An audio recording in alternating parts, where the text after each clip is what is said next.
mana yang lebih berat ketika ditimbang dalam mizan kebaikan ketika masing-masing nanti kita dikumpulkan, dihisab oleh Allah, mana yang paling berat ketika ditimbang oleh Allah? Apakah ibadah zahir ataukah ibadah batin? Dan para ulama menyampaikan sesungguhnya ibadah batin itu merupakan perkara yang paling berat ketika ditimbang dalam mizan kebaikan kita, jauh melebihi beratnya ibadah zahir yang dilakukan oleh anggota badan kita. Dan itulah yang menjadikan kita hari ini paham, ternyata ibadah itu bukan hanya mencakup satu wilayah dan satu area ibadah zahir, tapi ada area berikutnya yang disebut dengan ibadah batin. Makanya kita khawatir kalau kita hanya melulu memperhatikan ibadah zahir, dan itu tidak salah, tetapi karena kelalaian kita akhirnya ibadah hati kita menjadi tidak kita perhatikan. Kalau semacam itu rusak apa yang telah kita lakukan. Ustadz, tunjukkan mana dalilnya bahwasanya ibadah hati sangat berperan pula untuk membentuk bagaimana ibadah zahir kita. Dan tunjukkan dalilnya bahwasanya ibadah hati lebih berat di dalam mizan kebaikan daripada ibadah zahir.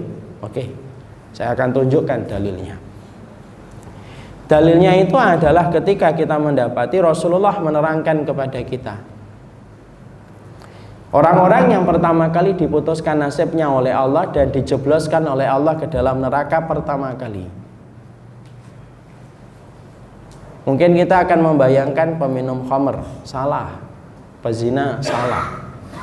Mungkin kita akan membayangkan pembunuh, salah. Tapi ternyata Rasulullah mengatakan dalam satu riwayat Muslim yang disampaikan dari Abu Hurairah, Rasulullah itu bersabda, inna awalan nasi yugda yaumal qiyamati salasatun. Orang yang pertama kali diputuskan nasibnya oleh Allah, dipanggil di padang mahsyar ketika yang lain harap-harap cemas untuk dipanggil oleh Allah. Ada 3 orang yang dipanggil oleh Allah dan diputuskan nasibnya untuk masuk neraka terlebih dahulu. Siapa? Yang pertama, rajulun qatala fi sabilillah. Yang pertama adalah laki-laki yang dia berperang selama hidupnya, seumur hidupnya dia berperang, sampai meninggalnya pun di tempat peperangan. Dan kita paham ya, jihad itu puncak amalan Islam. Artinya tidak ada yang nandingi puncak dari amalan ini setelah jihad itu tidak ada lagi. Mentok puncaknya itu jihad. Harusnya amalan jihad itu amalan yang dikatakan para salafus salih, amalan inilah amalan yang akan mendekatkan posisi kita dengan Nabi dan para Rasul kalau di surga. Maka orang tersebut dipanggil oleh Allah pertama kali. Lalu Allah menghisapnya, Allah bertanya kepadanya, ma'amil tafi, ngapain dulu kamu ketika di dunia? Orang itu berkata, qataltu, saya ini berperang. Untuk siapa? Fika, untukmu ya Allah. Allah kemudian mendebatnya, Allah mengatakan, kadzabta, bohong, dusta. Sesungguhnya kamu berperang itu supaya kamu disebut pemberani dalam setiap peperangan yang kamu ikuti. Faqad qila, dan orang itu sudah menyebutmu sebagai pemberani. Diseret wajahnya ke daratan mahsyar, dilemparkan ia ke dalam neraka pertama kali, mencicipi api neraka. Waliyadzubillah. Itu adalah mereka yang menjadi mujahid, yang melakukan puncak amalan Islam, tetapi ternyata terkeleset di dalam masalah niatnya yang merupakan ranah ibadah hati. Keplesetnya dia dalam masalah niat menyebabkan dia dimasukkan ke neraka pertama kali. Di situ menunjukkan kepada kita ibadah zahir itu sampai mentok ke amalan jihad, tapi tidak disertai dengan amalan hati yang benar, yaitu niat, rusak ibadah zahir walaupun menjulang tinggi. Yang kedua, orang yang ngajar. Yang ketiga, orang yang sedekah. Dan mereka ternyata justru menjadi orang yang pertama kali masuk neraka ketika kepleset dalam masalah niatnya. Niat, ibadah hati. Jihad, ibadah zahir. Dakwah, ibadah zahir. Nyari ilmu, ibadah zahir. Sedekah, ibadah zahir. Maka ibadah zahir ini walaupun tampaknya mempesona, walaupun tampaknya memukau, tapi ketika amalan hatinya itu rusak dan kepleset, maka ibadah yang sudah memukau dalam ibadah zahir menjadi rusak parah disebabkan ibadah hatinya rusak. Dan itulah untuk menunjukkan kepada kita, jangan main-main sama ibadah hati, karena ibadah hati itu menentukan proses ibadah zahir kita juga. Makanya Imam Abu Hanifah kan pernah nangis gara-gara ngobrol dengan seorang anak kecil.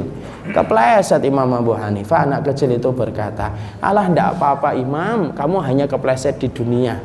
Kepleset kita di dunia hanya keseleo, tetapi keplesetnya hati kita nanti di akhirat, itulah yang menyebabkan kita akan dimasukkan ke neraka, dan itulah yang menjadikan Imam Abu Hanifah menangis. Jadi itu dalil pertama untuk menunjukkan kepada kita, jangan main-main. Jadi kalau kita kemudian beribadah, jangan hanya engkau perhatikan sholatmu, jangan hanya engkau perhatikan bagaimana umrahmu, tapi perhatikan apa yang bertengger pada hati kita, karena sesungguhnya ibadah ini itu memiliki peranan yang paling besar di sisi Allah. Makanya sampai kita menjumpai Abu Bakar itu menjadi manusia yang paling utama setelah Rasulullah, itu bukan karena sholatnya. Abu Bakar itu menjadi manusia yang paling utama setelah Rasulullah bukan karena puasanya.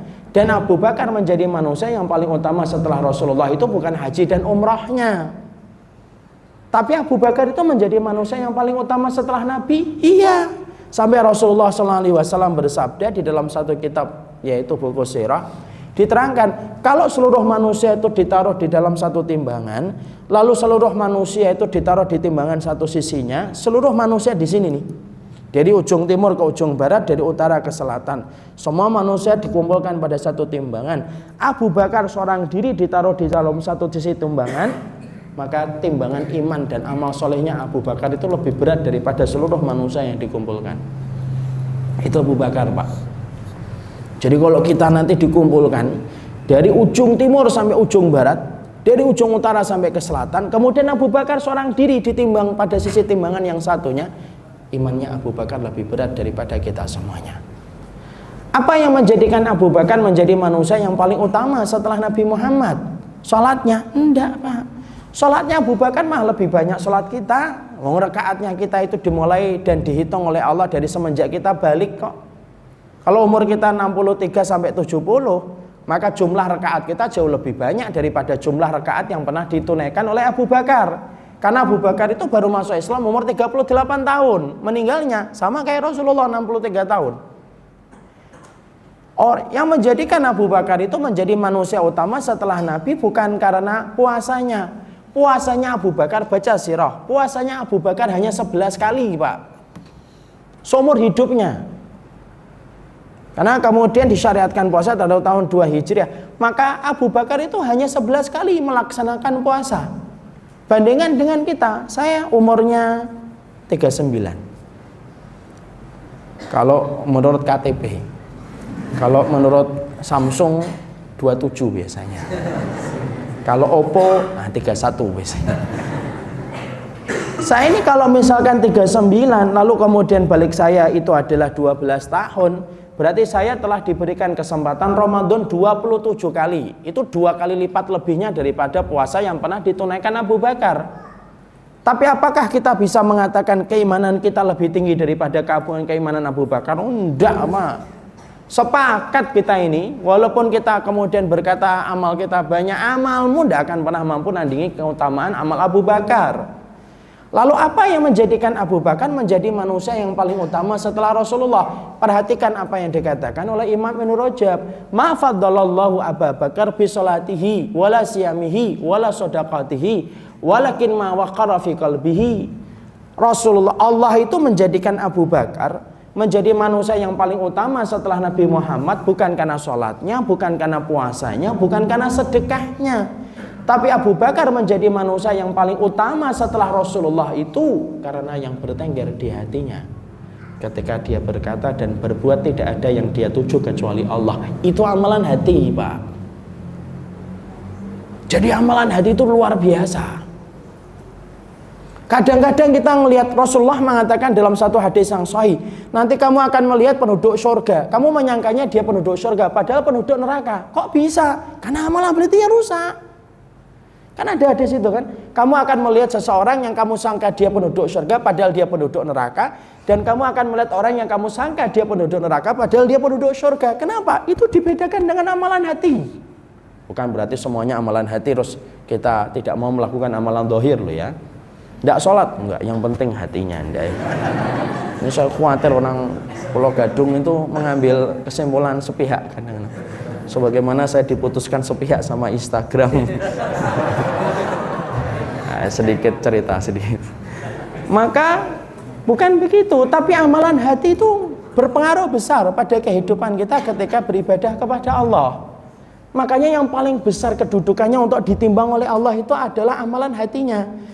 Maaf ya Pak, kalau kita nanti ngecek di YouTube, kadang-kadang kita ngelihat di YouTube ada orang yang penampilannya tidak sekhusyuk ustadz-ustadz kita. Jenggotnya nggak sepanjang ustadz-ustadz kita, jubahnya nggak sekhusyuk, nggak sepanjang ustadz-ustadz kita. Tapi kenapa kok mereka meninggal dalam kondisi sujud kayak yang di Tebet? Ada yang meninggal ketika khutbah, ada yang meninggal ketika sedang menghafalkan Quran dan membaca Quran. Walaupun penampilannya tidak sekhusyuk kita mungkin yang selama ini sudah mengkhusyukkan penampilan kita, dan itu termasuk syiar dan itu ibadah. Bukan berarti itu tidak penting-penting. Tapi yang menjadi renungan kita, kenapa ada orang penampilannya tidak sekhusyuk kita, penampilannya tidak sebagaimana syiar yang kita tunjukkan dalam setiap kita berpakaian, tetapi meninggalnya dalam kondisi husnul khatimah. Padahal meninggal husnul khatimah itu menjadi tanda bukti yang tidak bisa dibantah Pak. Sampai Rasulullah mengatakan, jangan kamu percaya seseorang, jangan kamu dustakan seseorang sampai kamu melihat bagaimana dia dimatikan oleh Allah. Karena kematian husnul khatimah itu cukup menjadi penjelas semua yang kita lihat dari dirinya ketika hidup. Kenapa kok mereka bisa husnul khatimah padahal penampilannya biasa? Itu loh Pak, amalan hatinya. Makanya sampai kita mendapati hadis riwayat Imam Ahmad, mungkin hadis ini sudah sering saya sampaikan berulang-ulang dalam setiap kesempatan majelis. Sampai kita mendapati sebuah hadis Nabi, ada seorang sahabat Nabi yang dikatakan oleh Rasulullah, ya telak fikum rajulun min ahlil jannah. Ini bentar lagi ini ada laki-laki penduduk surga. Yang datang laki-laki Ansor, nenteng sandal dengan tangan kanannya, tangan kirinya, kemudian jenggotnya basah. Berulang-ulang Nabi mengatakan yang semacam itu sampai 3 kali.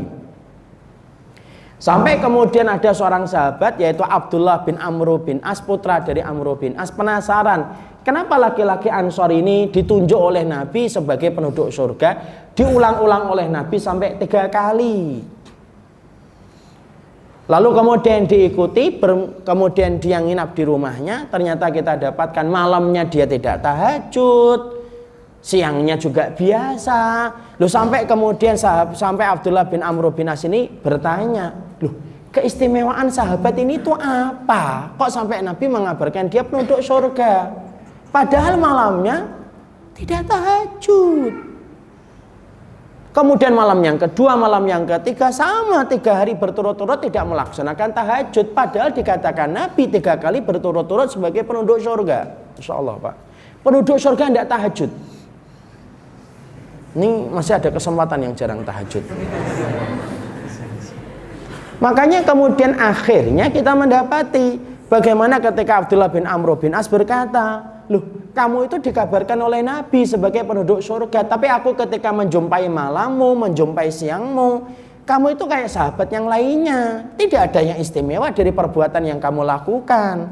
Tapi kenapa Nabi itu telah menas dirimu sebagai penduduk surga?